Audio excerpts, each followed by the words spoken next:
Hey VC, Jack here. Welcome to Vinyl Martini. Contest entry for my buddy Alex at Beer and Vinyl.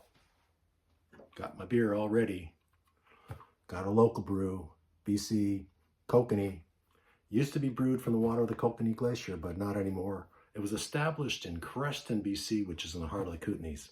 Beautiful part of the province. You ever get a chance to come to BC and you miss out in the Kootenays, oh, you're missing a treat. Anyways, Alex is asking us to show 5 records that remind us about somebody we love. So let me just get right to it. First of all, I want to show a record that reminds me of my wife, Janet, and that is Hall & Oates. Album is Along the Red Ledge, released in 1978. And I bought this, I guess, upon its release. I liked Abandoned Luncheonette, and I thought I would just pick up a Hall & Oates album. Daryl Hall's a great singer. John Oates is a good singer, great songwriters. But I met Janet shortly after I got this record, and I used to play it at my place all the time, and she actually likes this record, which isn't that surprising. But my wife is not a music lover per se like I am, like a total fanatic. And let's just say that she likes to have the volume turned down low. When I talk about turned down low, I would say maybe at a 2, 3 maximum, where I am a little bit higher. I like to listen to all the instruments, let's just put it that way. But Hall & Oates, she loves this record. We just celebrated her 42nd anniversary on Wednesday, so I'm going to keep this out. I'm going to play it tonight during happy hour for her, and maybe she'll enjoy it. She doesn't like very many bands. She's very kind of she likes to hold her cards close to her chest. I know she likes the Beatles, and I know she likes Three Dog Night. So she likes kind of maybe mellower music, which is fine. But anyways, whenever I pull this record out about once a year or so, of course it reminds me of her. And she always supports me on my obsession. You know, if we're traveling all over the world, I say, Jan, you know, we're walking down the street, there's a record store. She just kind of sighs and said, oh, there's a bench over there, so I will see you when you're finished. So thank you for that, Janet. And yeah, I appreciate all of that. Next up, my 2 boys, my oldest son, Keel, and my youngest son, Sid. This always reminds me of them, Steely Dan. When Sid's my youngest son, when he was 21, I told him that we would go to see a concert somewhere in the United States. And I was waiting till he turned 21 so that he would not get carded. Steely Dan was embarking on another tour, and I said, would you like to see Steely Dan? Yeah, Dad, that would be great. But they were just starting to roll out the dates, and none of the cities that they were in thrilled me. They were smaller towns. I didn't really want to go. I wanted to go somewhere that was really special. So about a week later, Sid sends me an email. He says, Dad, did you see that Steely Dan is doing a couple of gigs in New York City at the Beacon Theater? So I jumped on it, got some tickets. Of course, the trip was my treat, bought tickets, airline tickets, etc., etc. We flew to New York City. And my other son, I should mention that my oldest son, Keel, lives in Kingston, Ontario. And my wife said, well, if you're going to New York, you might as well ask Keel along. And I was happy to do that. So we had a boys' weekend in New York. We were there for 4 or 5 days. I had a friend who worked in New York City. She was working for a big company there. Keel had a friend that was doing an internship at MoMA or the Guggenheim, one or the other. So they had friends there, and we would sort of separate during the day and meet up at night. We saw Steely Dan at the Beacon Theater. This was, I think, about 11 or 12 years ago. So we saw the full band. It was a great show. Always reminds me of the boys. They don't listen to Steely Dan a lot. They're more into independent music. But that's okay. They still indulge their old dad a little bit. So that was a great weekend. Always reminds me of my boys, Steely Dan.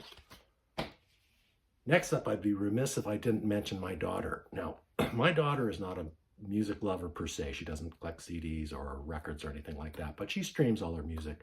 And anytime that I'm over there, she brings out her Bluetooth speaker and says, Dad, get your iPad and why don't you start streaming some music? But one of my memories of my daughter's music was when she was about 12 years old. This would be going back to probably the mid-90s, 94, 95 or something like that. She used to have a couple of CDs that used to drive me up the wall because she would play them constantly. And I like to joke around with her. Her and her friend Zoe used to have sleepovers. Oh my God. If you are a new father, cut out the sleepovers because they'll drive you crazy. The kids get all full of sugar. They don't want, they don't go to sleep until 3 or 4 o'clock in the morning. That's my advice as a father.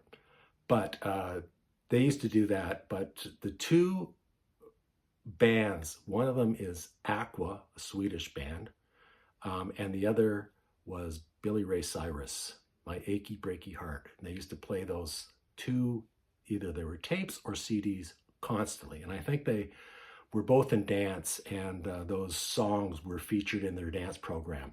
Used to drive me crazy. So anytime I hear Achy Breaky Heart, I think of my daughter with loving thoughts. Next up, I'd like to show a record that makes me think of my brother, Mark. Mark used to live in the Kootenays, where Company used to be brewed, and he was a big Who fan.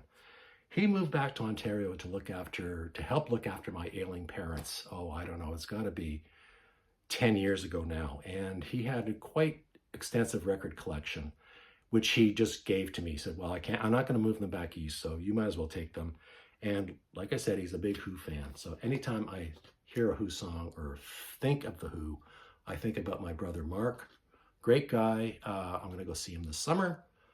This is the Who. It's a comp. It's a French comp, and it's just called the Who. It's imported from Europe.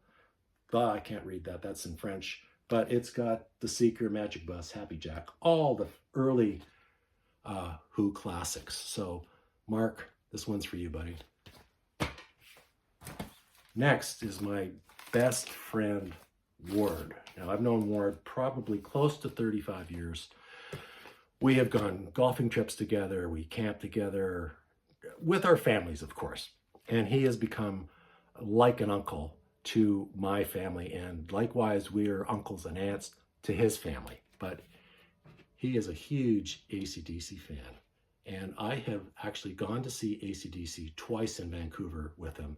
This is the only band I've ever heard him talk about. Maybe the Guess Who, but this one for sure.